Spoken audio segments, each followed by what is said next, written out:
আসসালামু আলাইকুম ভিউয়ার্স, আমি হাসিবুল ইসলাম বাদশাহ ইটু সফট সলিউশন ইউটিউব চ্যানেল থেকে সবাইকে স্বাগতম। ওয়ার্ডপ্রেস প্লাগইন ডেভেলপমেন্টের উপর আমরা 5টি এপিসোড দেখেছি এবং আজকে হচ্ছে 6ষ্ঠ এপিসোড। অর্থাৎ এর আগে যে 5টি এপিসোড আমরা দেখেছি, 5টি এপিসোডে আমরা স্কেচ থেকে যে পর্যন্ত কাজ করেছি, 6ষ্ঠ এপিসোডে এরপর থেকে আমরা কাজ করব এবং স্বয়ংসম্পূর্ণ একটি প্লাগইন ডেভেলপমেন্ট করব এবং ডেভেলপমেন্ট শেষে সেই প্লাগইনটি আমরা wordpress.org-তে সাবমিট করব। তো যদি আপনি ওয়ার্ডপ্রেস প্লাগইন ডেভেলপমেন্টে ইন্টারেস্টেড হয়ে থাকেন তাহলে দেখতে থাকুন। আর আপনি যদি আমার চ্যানেল নতুন হয়ে থাকেন তাহলে অবশ্যই চ্যানেলটি সাবস্ক্রাইব করে রাখবেন এবং পাশে থাকা বেল আইকনটি প্রেস করে রাখবেন যাতে করে পরবর্তী ভিডিও আপনার ইনবক্সে পৌঁছে যায়।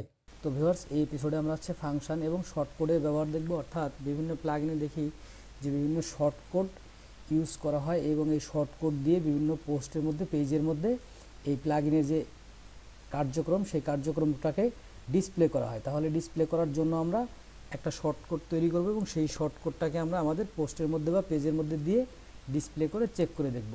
এবং আরও একটি কাজ করবো এই পর্বে, সেটা হচ্ছে আমরা বিভিন্ন পিএইচপি ফাইলের মধ্যে যে ফাংশন যোগ করা হয়, তাহলে এই ফাংশনটা কীভাবে যোগ করা হয় সেটা আমরা আগেই একটা ফাংশন যোগ করে রেখেছিলাম। সেই ফাংশনটার ব্যাপার এখান থেকে দেখব। এটাকে আমরা মূলত ফাংশন দিয়ে প্রিন্ট করেছিলাম। কোথায়? হেডারের মধ্যে ফাংশন দিয়ে প্রিন্ট করেছিলাম। তো আমরা যদি হেডারের মধ্যে ফাংশন দিয়ে প্রিন্ট না করি, এটাকে যদি আমরা শর্টকোড দিয়ে প্রিন্ট করি, তো শর্টকোড দেওয়ার জন্য কি করতে হবে? আগে আমরা হেডার থেকে ফেলে দিই। আমাদের থিম হচ্ছে WP টিউটোরিয়াল এবং WP টিউটোরিয়াল থিমের হেডারের মধ্যে এটাকে আমরা যুক্ত করেছিলাম। হেডারের মধ্যে গিয়ে এই ফাংশনটাকে এখান থেকে আমরা অফ করে দিই। অফ করে দেওয়ার ফলে আশা করা যায় এটা চলে যাবে। এই ফাংশনটা এখান থেকে আমরা অফ করে দিলাম। অফ করে দেওয়ার পরে এবার আমরা একটু রেড করে দেখি যে আমাদের স্লাইডারটা বা টেস্টিমোনিয়ালটা চলে গেছে কিনা। আশা করা যায় চলে যাওয়ার কথা, চলে গেছে। হ্যাঁ, এখন আমরা যে কাজটা করব, শর্টকোড দিয়ে এইটা নিয়ে আসবো। তো শর্টকোড নেওয়ার জন্য আমাদের যে কাজটা করতে হবে, শর্টকোডের একটা ফাংশন আছে add shortcode, ADD add SHORT add short CODE, add shortcode নামে একটা ফাংশন আছে। অ্যাড শর্টকোডের এই ফাংশনটা এখান থেকে আমরা যাবো এবং যাওয়ার পর শর্টকাটে দুটো ফাংশন আছে, একটা হচ্ছে ট্যাগ আছে, একটা হচ্ছে কল ব্যাক আছে। কল ব্যাকে সবসময় ফাংশন ইউজ করতে হবে এবং ট্যাগে হচ্ছে যে শর্টকাটের ট্যাগটা ইউজ করবো সেই ট্যাগটা ইউজ করতে হবে। তাহলে আমরা একটু নিচের দিকে যেয়ে দেখি কন্ট্রিবিউটার এটা কীভাবে ডিফাইন করেছে। এখানে দেখতে পাচ্ছি বিভিন্নভাবে ডিফাইন করেছে। এই যে একটা ডিফাইন করেছে, এই ডিফাইনটা আমরা এখান থেকে কপি করে নিয়ে আসবো এবং নিয়ে এসে আমাদের প্লাগইনসের মধ্যে ইউজ করে একটু এক্সপ্লেন করার চেষ্টা করি। তো এখানে এইটাকে আমরা কোথায় আনবো? ঠিক এর নিচে এখানে আমরা শর্টকাট হিসেবে এটাকে নিয়ে আসি। তাহলে নিয়ে আসার আগে আমরা যে কাজটা করছিলাম, সবসময় কমেন্ট লিখেছিলাম। তাহলে কমেন্ট লেখার অভ্যাস করতে হবে। কমেন্টটা আমরা উপর থেকে কপি করে নিয়ে আসি। আমাদের এই যে এটা হচ্ছে কমেন্ট সিস্টেম এবং কমেন্টে এখানে কি লিখবো? এখানে কমেন্ট লিখবো হচ্ছে অ্যাড শর্টকাট। আচ্ছা, এটা হচ্ছে BWP shortcut, SHORTCODE, BWP shortcut নামে এখানে আমরা এটাকে রেখে দিলাম। শর্ট বোর্ড হয়ে গেছে, শর্টকাট হয় নাই, শর্টকাট করে দিলাম। এবং এই যে এই অ্যাকশানটা করছে, অ্যাকশানটা আমরা একটু নিচে নিয়ে যাই। অর্থাৎ প্রথমে ফাংশন নেই, তারপরে অ্যাকশান করি। প্রথমে অ্যাকশান করার দরকার নাই, এটা আমি প্রিফার করি এভাবে কাজ করতে। এরপরে বলা হয়েছে একটা ফাংশনের নেম।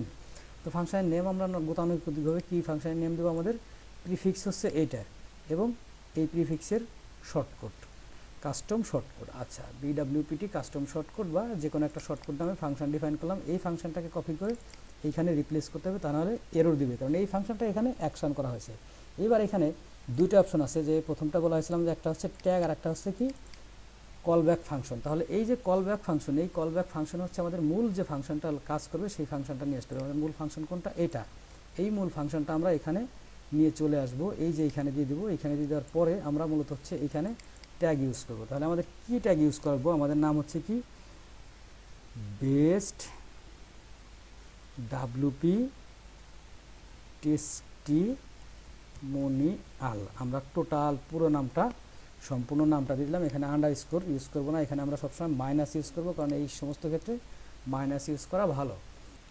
তাহলে এবার আমরা টেস্টিমোনিয়াল নামে একটা পেজ ক্রিয়েট করব বা পোস্ট ক্রিয়েট করব এবং সেই পোস্টের মধ্যে আমরা এটা ইউজ করব। তাহলে আমরা টেস্টিমোনিয়াল নামে একটা পেজ ক্রিয়েট করি বা পোস্ট ক্রিয়েট করি, পোস্টটি ক্রিয়েট করি এবং এই পোস্টের মধ্যে আমাদের যে এই শর্টকাটটা এখান থেকে নিয়ে এইখানে ইউজ করে দেখি কাজ করে কিনা। তো এখানে শর্টকাট ইউজ করার জন্য আমরা জানি থার্ড ব্র্যাকেটের মধ্যে শর্টকাট ইউজ করতে হয়। থার্ড ব্র্যাকেটের মধ্যে এটাকে কপি করে দিলাম এবং পাবলিশ করি। পাবলিশ করার ফলে আমরা এবার চেক করব যে এই জিনিসটা আসলে কাজ করবে কিনা বা কাজ করে কিনা। তো এখান থেকে এটাকে আমরা নিউ ট্যাবে অন করি। নিউ ট্যাবে অন করে দেখি যে কী হচ্ছে। নিউ ট্যাবে অন করে দেখতে পাচ্ছি সব এলোমেলো হয়ে গেছে, কোনো কিছু কাজ করতেছে না। তো এখানে একটা প্রবলেম অনেক সময় হয়ে থাকে, সেই প্রবলেমটা আমরা যতটুকু জানা আছে সেই প্রবলেমটা একটু ফিক্স করে দেখি এই মাইনাসগুলো আমরা এখান থেকে যদি ফেলে দিই তাহলে এই জিনিসটা কাজ করে কিনা। মাইনাসগুলো ফেলে দিলাম এবং এখান থেকে এটাকে সেভ দিয়ে এটাকে কপি করে আমাদের পোস্টের মধ্যে নিয়ে এডিট করে ফেলি এবং ওইটাকে অলরেডি সেভ করে ফেলেছি। তাহলে এই পোস্টটাকে যদি এবার এডিট করি আশা করা যায় এইবার কাজ করবে। এডিট করলাম, এবার আমরা এই পোস্টটাকে একটু রিলোড করে দেখি কাজ করে কিনা। এখন রিলোড আপডেট হয় নাই, সরি। আচ্ছা, এটা এখন আপডেট নিচ্ছে, এটা আপডেট হয়ে গেছে। এইবার আমরা একটু রিলোড করে দেখি যে আমাদের টেস্টিমোনিয়ালটা আসে কিনা। টেস্টিমোনিয়ালটা আমাদের আসছে কিনা। টেস্টিমোনিয়ালটা আমাদের আসে নাই এখনও। যেহেতু টেস্টিমোনিয়াল আসছে না, আমরা একটু কন্ট্রোল F5 দিয়ে দেখি টেস্টিমোনিয়ালটা আসে কিনা। কন্ট্রোল F5 এও টেস্টিমোনিয়াল আসছে না। তাহলে আমরা এই যে পোস্টের আইডি টেস্টিমোনিয়াল এবং আমাদের যে পোস্ট টাইপ টেস্টিমোনিয়াল, এখানে একটা কনফ্লিক্ট হয়ে যেতে পারে। এই যে টেস্টিমোনিয়াল এবং এখানেও টেস্টিমোনিয়াল, এখানে কনফ্লিক্ট হতে পারে। তাহলে এই আইডিটা আমরা চেঞ্জ করে ফেলি। আইডিটা চেঞ্জ করে এখানে আমরা শুধু টেস্টি দিয়ে দিই। আচ্ছা, এখানে টেস্টি দিই এবং এখানে টেস্ট দিয়ে দেই। তাহলে আমরা একটু দেখবো এবার যে টেস্ট দিয়ে বা টেস্টি দিয়ে কাজ হয় কিনা। এটাকে আপডেট করি।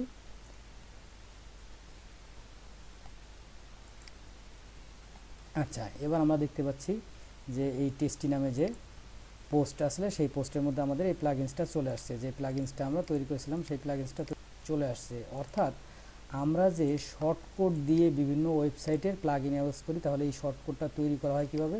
এই যে অ্যাড শর্টকট নামে একটা ফাংশন আছে, সেই ফাংশনটা দিয়ে অ্যাড শর্টকটের এখানে হচ্ছে আপনার শর্টকট দিতে হবে এবং এখানে কলব্যাক ফাংশন দিতে হবে। কোন ফাংশনটা কল হবে? এখানে হচ্ছে যে ফাংশনটা কল হবে আমাদের মূল যে ফাংশনটা, সেই ফাংশনটা এখানে আমরা নিয়ে আসছি। এখন তাহলে আমাদের শর্টকট হয়ে গেল। তো আমরা দেখলাম যে শর্টকট দিয়ে কিভাবে হচ্ছে বিভিন্ন পোস্টের মধ্যে বা পেজের মধ্যে প্লাগইনের যে অপারেশন, সেই অপারেশনটাকে ডিসপ্লে করা হয়। যেহেতু আমরা এই জিনিসটা দেখলাম, সেহেতু আমরা এই জিনিসটা আবার ফাংশন দিয়ে কিভাবে করতে হয় সেই জিনিসটা আগেই দেখেছিলাম।